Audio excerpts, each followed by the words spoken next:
신앙 고백드립니다. 전능하사 천지를 만드신 하나님 아버지를 내가 믿사오며 그 외아들 우리 주 예수 그리스도를 믿사오니 이는 성령으로 잉태하사 동정녀 마리아에게 나시고 본디오 빌라도에게 고난을 받으사 십자가에 못 박혀 죽으시고 장사한 지 사흘 만에 죽은 자 가운데서 다시 살아나시며 하늘에 오르사 전능하신 하나님 우편에 앉아 계시다가 저리로서 산 자와 죽은 자를 심판하러 오시리라. 성령을 믿사오며 거룩한 공회와 성도가 서로 교통하는 것과 죄를 사하여 주시는 것과 몸이 다시 사는 것과 영원히 사는 것을 믿사옵나이다. 아멘. 오늘 말씀은 에베소서입니다. 에베소서 5장 3절에서 7절까지 보겠습니다. 에베소서 5장 3절에서 7절. 제가 보는 신약성경 315페이지가 되겠습니다. 신약성경 315페이지. 에베소서 5장 3절에서 7절. 신약 315페이지. 봉독해드리고 우리 7절은 함께 봉독하겠습니다. 3절부터 봉독합니다. 음행과 온갖 더러운 것과 탐욕은 너희 중에서 그 이름조차도 부르지 말라. 이는 성도에게 마땅한 바니라. 누추함과 어리석은 말이나 희롱의 말이 마땅치 아니하니 오히려 감사하는 말을 하라. 너희도 정녕 이것을 알거니와 음행하는 자나 더러운 자나 탐하는 자 곧 우상 숭배자는 다 그리스도와 하나님의 나라에서 기업을 얻지 못하리니 누구든지 헛된 말로 너희를 속이지 못하게 하라. 이로 말미암아 하나님의 진노가 불순종의 아들들에게 임하나니 다같이 합니다. 그러므로 그들과 함께 하는 자가 되지 말라. 아멘. 우리 앞자로 인사하겠습니다. 흘러보냄의 축복입니다. 함께 갑시다. 귀한 시간에 함께 예배의 시간을 걸어주신 두 분의 권사님께 마음 다해 축복합니다. 오늘 제목을 감사의 말을 하라 라는 제목으로 함께 은혜를 나누겠습니다. 유명한 작가 톨스토이라는 사람이 있습니다. 그가 쓴 책 중에 이야기 중에 이런 내용이 있습니다. 자기 집에서 일하던 종으로 일했던 두 사람이 있었습니다. 한 사람은 어떤 사람이냐면 아주 그냥 저처럼 이렇게 빼짝 많은 홀쭉한 사람, 또 한 사람은 뚱뚱한 사람, 이렇게 두 사람이 일하고 있었습니다. 그런데 어느 날 이 두 사람이 막 싸우고 있는 거예요. 싸우고 있는데 뭐 때문에 싸우고 있나라고 그래 가만히 들어보니까 서로에게 별명을 지어준 거예요. 이 홀쭉한 사람은 뚱뚱한 사람에게 별명을 지어줬는데 뭐라고 지어줬냐면 곰이라고 지어준 거예요. 그리고 이 뚱뚱한 사람은 홀쭉한 사람, 빼짝 많은 사람에게는 별명을 뭐라고 지어줬냐면 원숭이라고 지어줬어요. 원숭이. 그래서 내가 왜 곰이냐? 내가 왜 원숭이냐? 막 이러면서 둘이 막 싸우고 있는 거예요. 그래서 이 주인이 가만 듣다가 안 되다 싶었는지 나가서 이제 중재 역할을 합니다. 그래서 중재 역할을 하면서 이렇게 이야기를 합니다. 곰이라고 이렇게 별명을 지어준 사람 있잖아요. 홀쭉한 사람한테 너희가 봐. 내가 왜 저 사람을 곰이라 불렀는지, 너는 저 사람이 곰이기 때문에 곰이라고 부르게 된 것이 아니다. 저 사람이 곰이기 때문에 곰이라고 부르는 게 아니다. 그 이유는 네 안에 곰 같은 마음이 더 사리고 있기 때문에 네 눈에 저 사람이 곰처럼 보인다. 똑같이 뚱뚱한 사람에게도 그렇게 불러다 놓고 말했습니다. 저 사람이 원숭이이기 때문에 원숭이라고 지은 게 아니다. 네 마음속에 원숭이와 같은 것들이 도사리고 있기 때문에 네 보기에 저 사람이 원숭이처럼 보인 거다. 이렇게 이야기했습니다. 중요한 포인트가 있습니다. 내 안에 무엇이 담고 있느냐? 우리가 어떤 시각을 가지고 어떤 관점을 가지고 상대방을 바라보고 한 공동체를 섬기는 지체들을 바라보느냐에 따라서 그가 곰이 될 수도 있고 원숭이가 될 수 있는 거예요. 그 사람은 곰이 아니에요. 그 사람은 원숭이가 아니에요. 그런데 내 안에 곰을 담고 있으면 그 사람이 곰이 아니더라도 곰처럼 보이는 거예요. 중요한 건 내 안에 무엇을 담고 있느냐가 굉장히 중요한 거예요. 지금 내가 하는 말이 곧 나의 마음이에요. 나의 마음. 말은 나의 생각과 마음에서부터 출발합니다. 그래서 나의 언어를 보면 나의 마음의 상태를 조금 알 수 있습니다. 상대방의 언어의 격을 보면 그 사람의 인격이 보입니다. 그 사람이 어떤 단어들을 쓰느냐를 보면 그 사람의 인격이 보여요. 그 사람의 마음이 조금은 느껴지는 거예요. 그래서 우리는 언어에 굉장히 신경을 많이 써야 됩니다. 그렇기 때문에 내가 하는 말을 곱씹어 보면 우리 자신도 진단이 가능해요. 지금 내 마음에 무엇을 담고 있는지. 내가 하는 말을 계속 한번 곱씹어 보면. 예수님은 마태복음 15장 18절에서 이렇게 말씀합니다. 입에서 나오는 것들은 마음에서 나오나니. 입에서 나오는 말들은 다 마음에서 출발한다고 해요. 이것이야말로 사람을 더럽게 하느니라. 자, 이 말을 조금 더 풀어보면 예수님께서 또 이렇게 말씀하셨죠. 너희 안에 쌓은 선으로 말미암아 선이 나오고 너희가 쌓은 악으로 말미암아 악이 나온다. 자, 이 말씀을 예수님께서 하신 말씀, 입에서 나오는 것들은 마음에서 나오나니 이것이야말로 사람을 더럽게 하느니라. 자, 내가 마음에서 출발된 이 말이 누군가를 더럽게 할 수도 있고 깨끗하게 할 수도 있는 거예요. 그 이유가 뭐냐면 내 안에 더러운 것들이 쌓여 있으면 상대방을 더럽게 할 수 있는 거예요. 그러나 내 안에 착하고 선하고 아름다운 것들이 쌓여 있다면 그것은 자연적으로 입으로 나오게 되겠죠. 그래서 상대방을 깨끗하고 기쁘고 행복하게 할 수도 있다는 것이죠. 그래서 우리는 말 조심해야 됩니다. 엎질러진 물은 담을 수 없듯이 한 번 나의 입술을 떠난 말은 다시 주워 담을 수 없습니다. 그리고 그 말은 아주 강력한 에너지를 가지고 있어요. 미국의 토네이도처럼 시간이 가면 갈수록 또 큰 에너지를 만들어내요. 이 말은.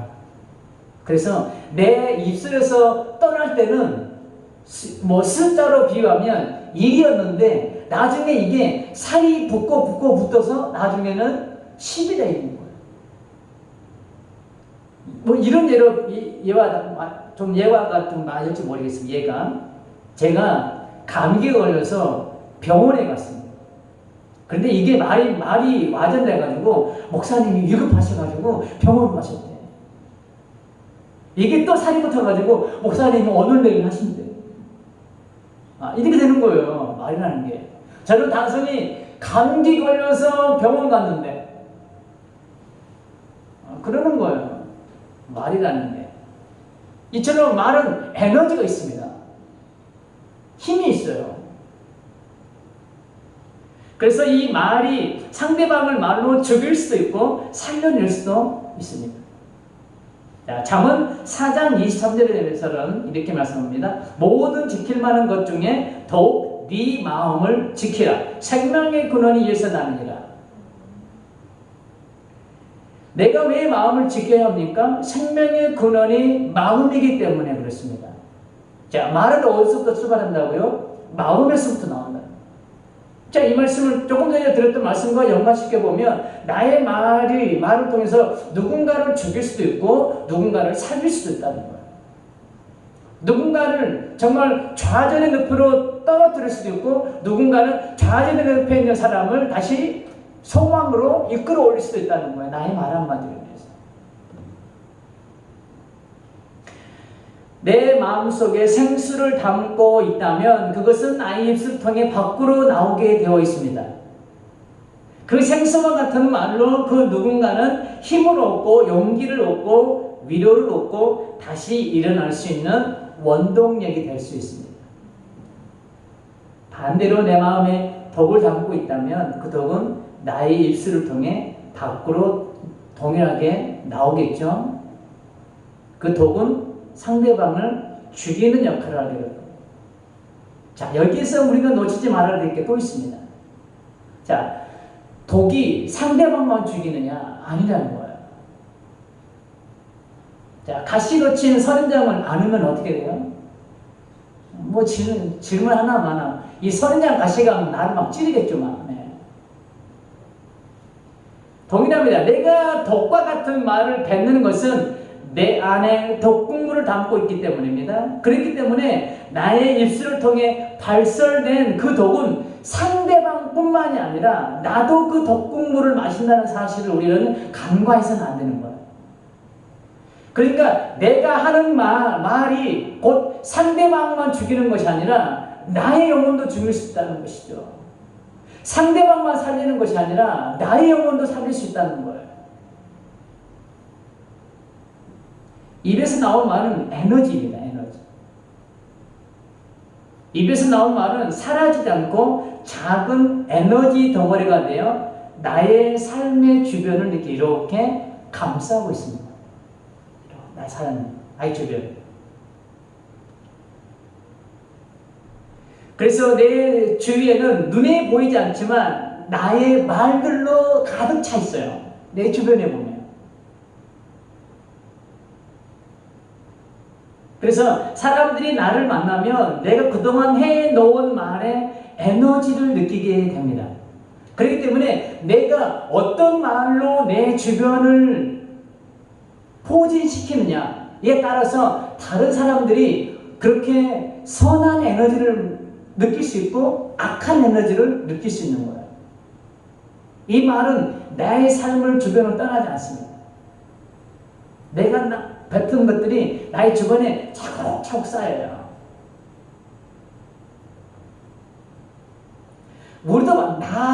나도 마찬가지죠. 나 또한 상대방이 한 말에 에너지를 감지하게 됩니다. 권사님이 그동안 내뱉은 말들이 저도 에너지를 감지하지만 제가 내뱉은 말들이 제 주변에 쌓여서 권사님도 저의 말의 에너지를 느끼게 되는 거예요. 이게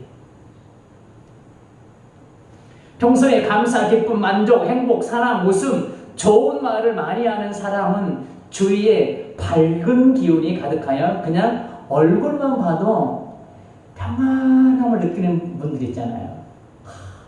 저분은 왜 이렇게 얼굴이 저렇게 평안해 보이신데? 그런데 그런 분 있잖아요. 주는 것도 없이 미운 사람이 있어요. 물론 내 마음속에 그런 게 있는데 그분이 쌓여진 그분을 지금 감싸고 있는 것들이 그런 것일 수도 있다는 것이죠. 에너지가 부정적인 것들이 될 수 있다는 것이죠. 어떤 사람을 만나고 오면 무엇인지는 모르겠지만 마음에 기쁨과 평안이 넘치는 사람이 있습니다. 마음에 굉장히 행복한 사람이 있어요. 뭔가 남는 게 사람이 있습니다. 만나면 이유 없이 좋은 사람이 있습니다. 그 이유는 그 사람을 감싸고 있는 말의 에너지가 긍정적인 말로 가득 차 있기 때문에 그 말의 에너지를 내가 받고 오기 때문에 그래요. 그래서 믿음의 성도가 된 우리가 나도 살고 상대방도 살 수 있는 서로 상생할 수 있기 위해서는 나의 주변을 하늘의 언어로 채워나가야 되는 거예요. 하늘의 언어. 그래서 오늘 본문이 그것을 좀 강조하고 있어요. 본문은 말 조심하라고 강조하고 있습니다. 본문 3절과 4절 볼까요? 3절과 4절. 음행과 온것 더러운 것과 탐욕은 너희 중에서 그 이름조차도 부르지 말라는 거예요. 이는 성도가 마땅히 할 바가 아니라는 거예요. 그리고 누추함과 어리석은 말이나 희롱의 말이 마땅치 아니하니 오히려 감사하는 말을 하라. 해야 될 말과 하지 말아야 될 말을 명확하게 구분짓고 있고 성도가 해야 될 말이 무엇인지를 명확하게 말씀하고 있습니다. 그 이름조차도 부르지 말라는 거예요. 생각조차 하지 말라는 거예요. 아주 강력하게 경고하고 있습니다. 데살로니가 전서에도 비슷한 말씀으로 경고하고 있죠. 데살로니가 전서 5장 22절에 보면 악은 모양이라도 버려라. 모양이라도 버려요. 그만큼 우리 사람들은 그런 것 같아요. 경험해 보면 선한 영향력은 쉽게 몸에 습득이 안 돼요. 그런데 악한 것들은 왜 그렇게 스펀지가 물을 빨아들이듯이 왜 그렇게 빨리 흡수가 되는지 정말 습득이 잘 돼요. 악한 것들은, 안 좋은 것들은. 제가 콜라를 되게 좋아하는데 거기 몸에 그렇게 안 좋대요. 그런데 안 좋은 거 알면서도 사무실에 앉아서 설거지 하면서 그냥 매일같이 마시게 돼요. 왜 그런지. 끊어보려고 해도 안 돼요. 인간의 이유를 조금 살펴보면 인간은 본질적으로 죄성이 강하기 때문에 그래서 이 죄에 대한 흡입력이 굉장히 강하죠. 선에 대한 흡입력은 상대적으로 약합니다. 왜요? 본질상 진노의 자녀이기 때문에. 죄가 있기 때문에, 죄성이 있기 때문입니다. 굉장히 강한데 선에 대한 것은 굉장히 거부감이 있어요. 이게 인간이 가지고 있는 어떤 본질상 모습인 것 같아요. 하나님을 믿는 성도가 왜 음행과 더러운 것과 탐욕, 누추함, 어리석음, 희롱의 말들 그리고 악의 모양은 버려야 할까요? 그 이유는 내 눈에는 보이지 않지만 그 말들이 나의 주변을 감싸고 있으면서 나의 삶을 좀먹듯이 좀먹고 있기 때문에 그렇죠. 우리는 아무 생각 없이 내 생각이 떠오른 대로 내 생각의 관점대로 상대방을 평가하여 말을 하고 있지만 그것은 상대방의 평가가 아니라 나에 대한 평가일 수도 있고 내 삶을 좀먹는 좀벌레와 같다는 것이죠. 내가 뱉은 말들은 에너지와 같이 힘을 발휘하여 주변 지체들에게까지 악영향을 주기 때문에 우리는 이 오늘 본문에서 금지하고 있는 음행과 더러운 것과 탐욕, 누추한 어리석음, 희롱 이런 같은 말들을 우리는 조심해야 되고 쓰지 말아야 된다는 것이죠. 그리고 이런 말들은 성도로서 마땅한 일이 아니라고 오늘 본문에서 말씀하고 있기 때문에 성도로서 해야 될 말이 아니라는 거예요. 하지 말라는 거예요. 그래서 사도 바울은 에베소 교인들에게 성도로서 마땅히 해야 할 말들에 대해서 이렇게 권면하고 있습니다. 에베소 4장 25절에 보면 이런 말씀이 있습니다. 전장인데요. 그런즉 거짓을 버리고 각각 그 일과 더불어 참된 것을 말하라. 이는 우리가 서로 지체가 됩니다. 참된 것을 말하라고 말하고 있습니다. 거짓과 참은 공존할 수 있을까요? 어둠과 빛이 공존할 수 있을까요? 공존 못합니다. 그와 마찬가지로 거짓과 참은 같이 공존할 수가 없습니다.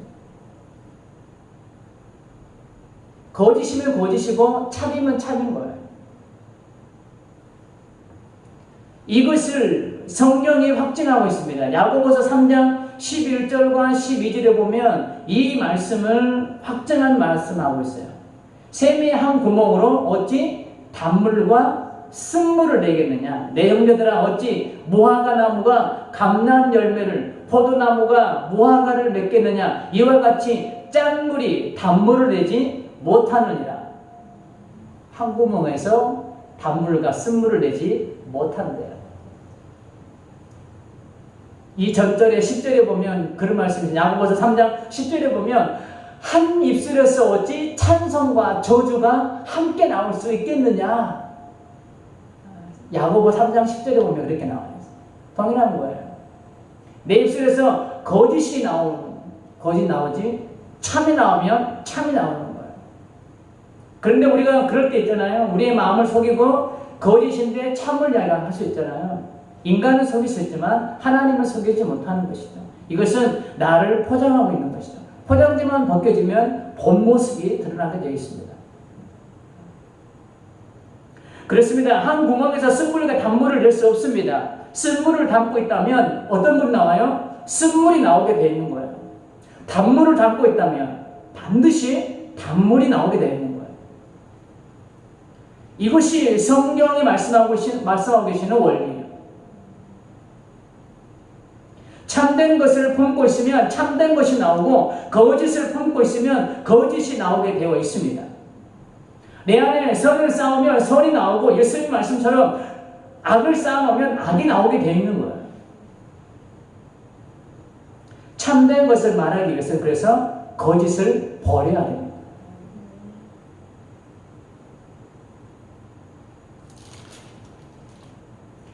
(4장 25절을) 다시 볼까요? 그런즉 거짓을 버리고 각각 그 이웃과 더불어 참된 것을 말하라.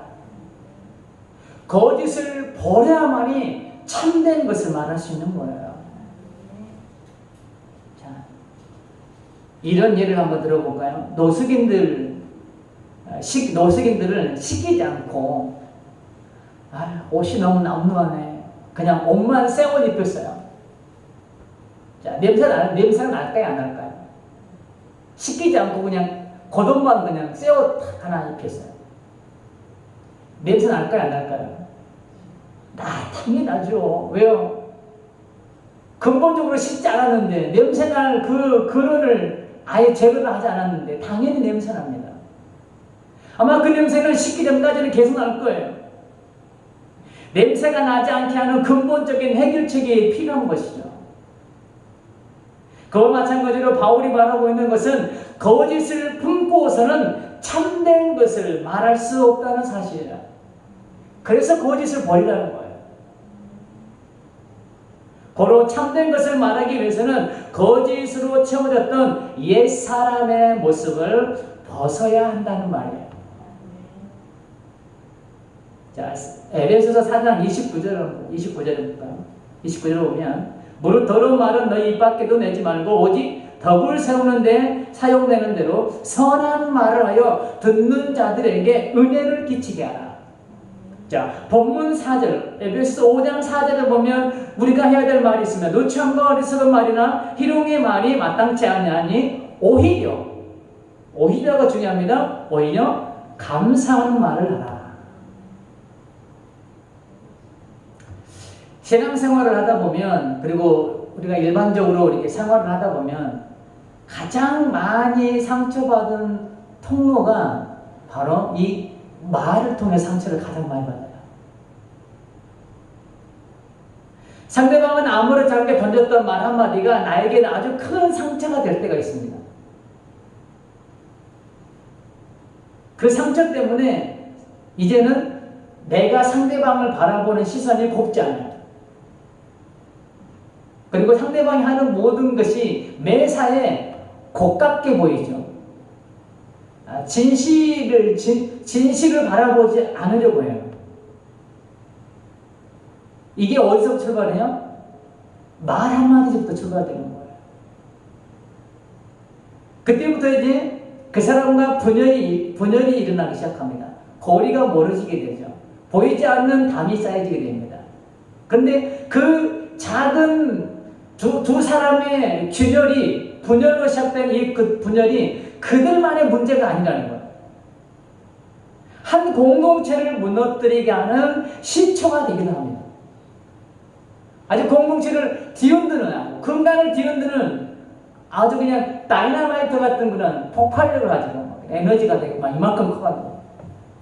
그래서 두 사람으로부터 시작된 문제가 교회 문제로 커지는 경우도 종종 있습니다. 이게 어디서 시작돼요? 말 한마디부터. 근데 이것은 우리가 알아야 되는 게 한 공동체를 무너뜨리기 위한 사단의 교묘한 전략이라는 거예요. 교회라는 공동체가 무너지는 것은 아주 큰 문제가 아닙니다. 아주 사소하게 던진 말 한마디부터 시작됩니다.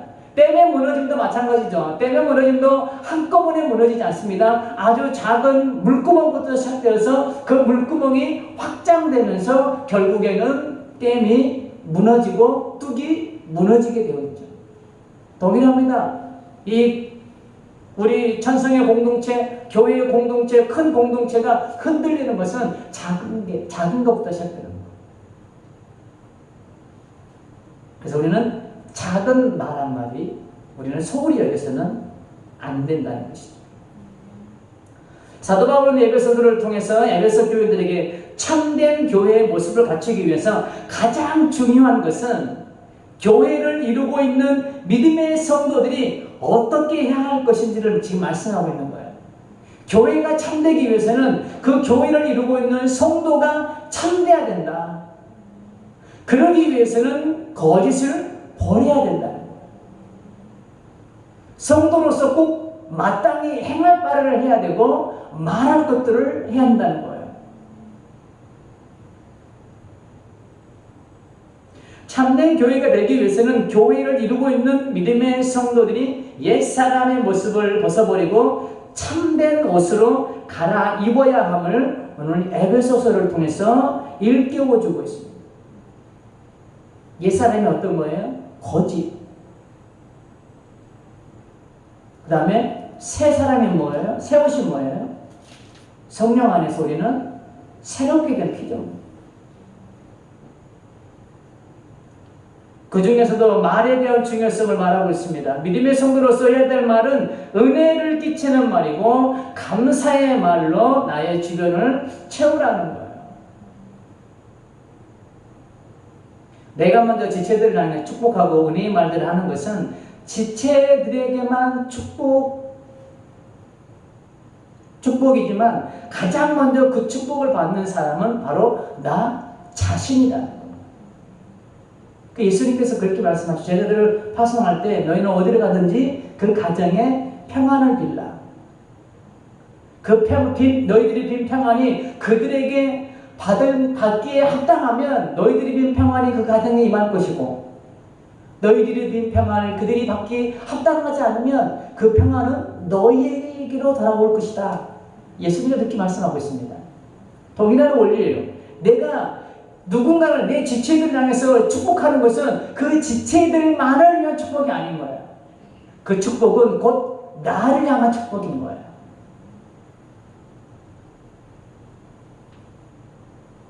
축복과 은혜의 에너지를 가장 먼저 내가 받는다는 사실이에요. 가장 그러니까 지체들을 향한 축복과 은혜의 말들은 곧 나 자신에게 하는 것과 같다는 것입니다. 자, 이 원리를 안다면 지체들을 축복하는 것과 은혜의 말을 하는 것이 어려울까요? 쉬울까요? 쉬운 거예요.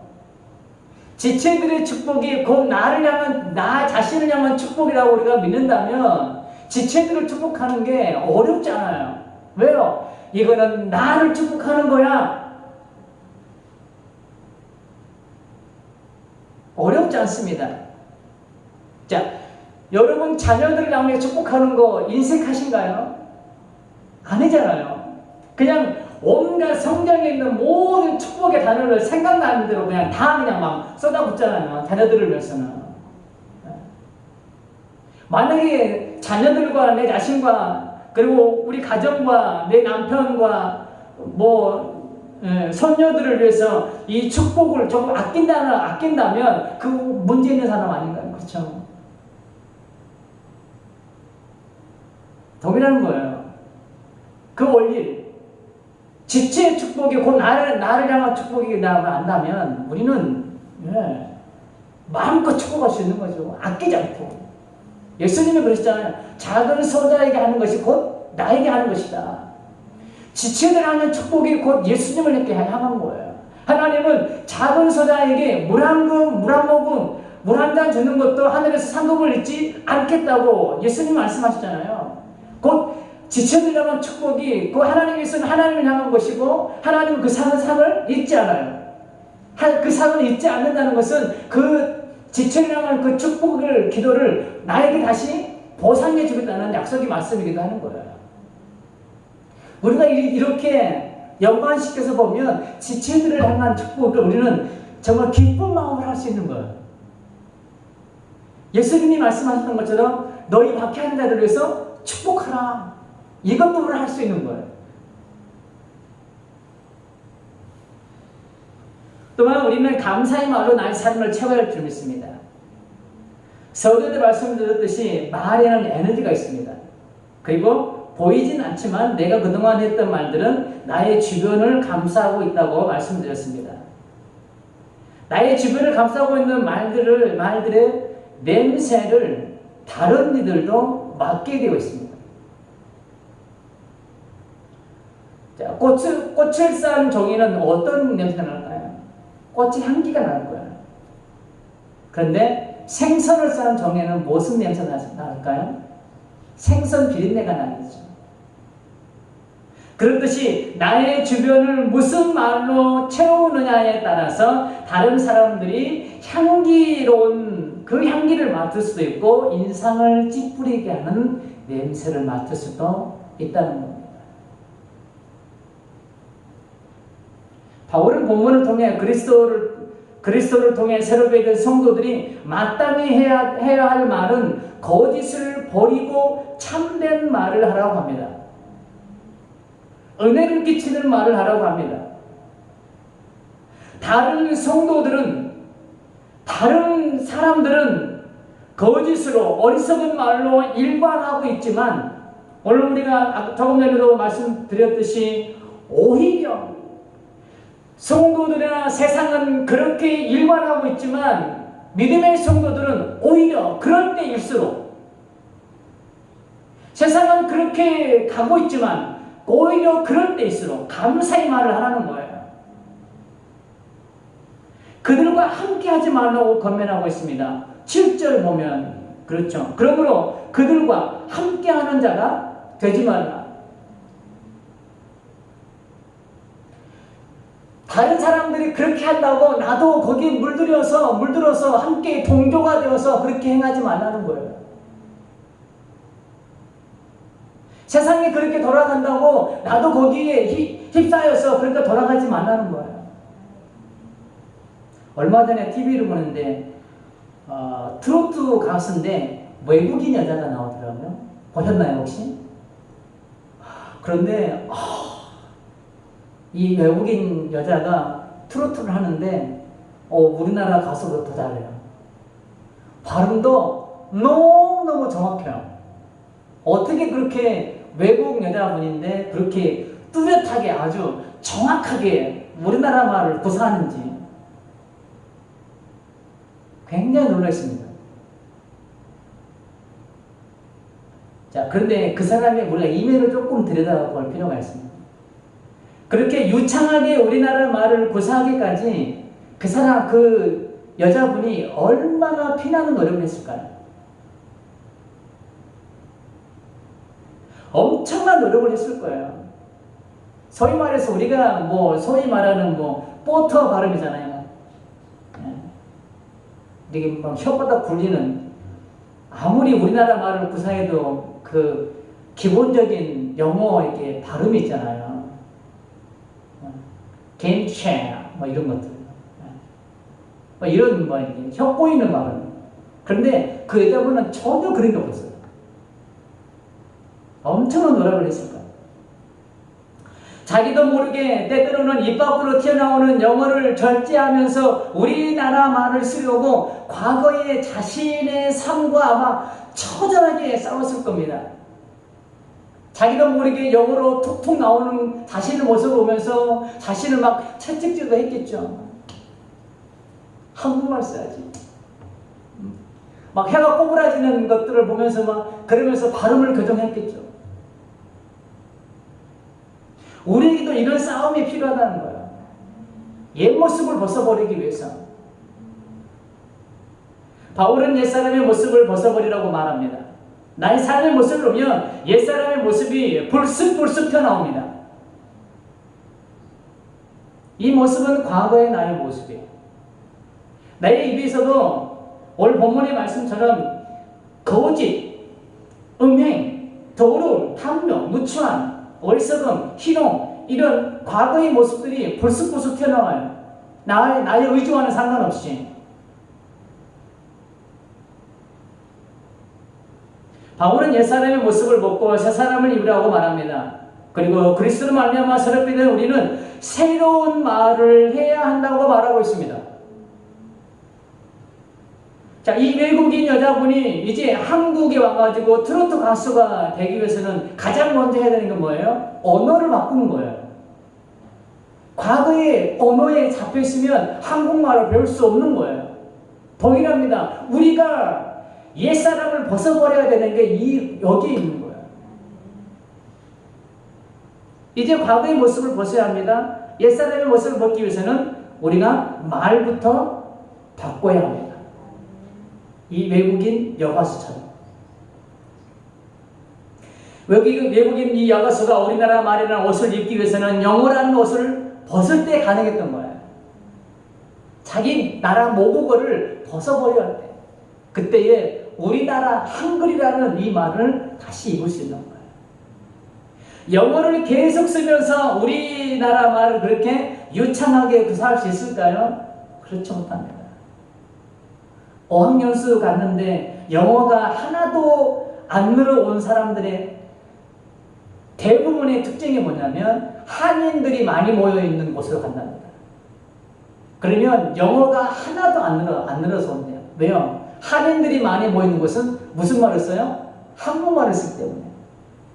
영어를 배우러 갔는데 한국 사람들이 많이 있는 곳에 가면 한국어를 쓰기 때문에 영어가 안 느는 거예요.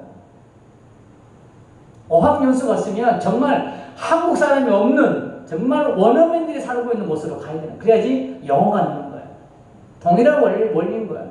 한국말을 배우기 위해서는 영어를 쓰지 말아야 되는 거예요. 내가 새사람을 잊기 위해서는 옛사람을 벗어버려야 되는 거예요. 우리가 참을 말하기 위해서는 거짓을 벗어버려야 되는 거예요. 고린도후서 5장 17절에 보면 이런 말씀했습니다. 그런즉 누구든지 그리스도 안에 있으면 새로운 피조물이라. 이전 것은 지나갔으니 보라 새 것이 되었도다. 이제 우리는 그리스도 안에 있으므로 새로운 피조물이 되었습니다.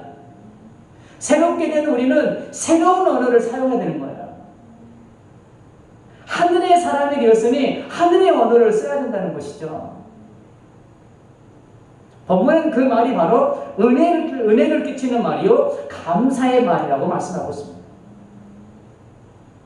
세상은 거짓으로 일관하고 있습니다. 참됨을 찾기가 모래밭에서 단을 찾기처럼 어렵습니다. 온갖 수수가 난무합니다.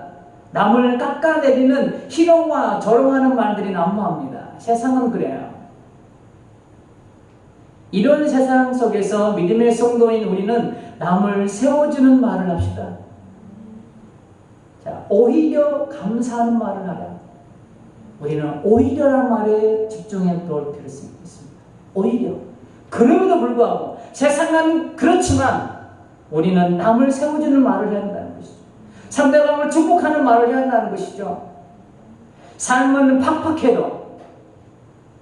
삶은 팍팍해도 감사의 말을 해야 한다는 거예요.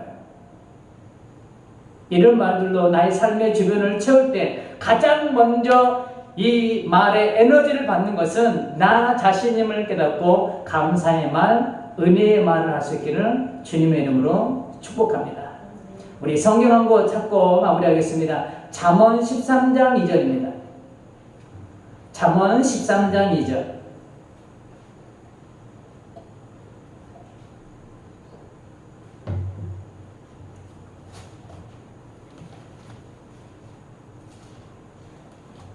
잠언 13장 2절. 자, 제가 보는 성경 구약 924페이지가 되겠습니다. 잠언 13장 2절. 찾으셨나요? 구약 924페이지.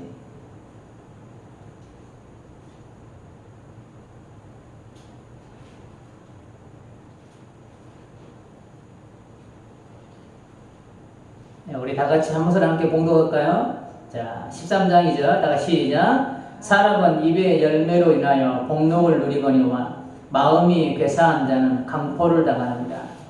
자, 사람은 입의 열매로 인하여 복록을 누린대요. 이 복록이 뭐냐면 녹이요, 녹. 월급. 지금으로 말하면, 우리 지금으로 말하면 월급. 그러니까 나의 말이 월급을 결정하는 거예요. 내가 어떤 말을 하느냐에 따라서 내가 받는 복이 결정된다는 말씀이에요. 그러니까 내가 하는 말이 나의 삶의 복을 결정해요.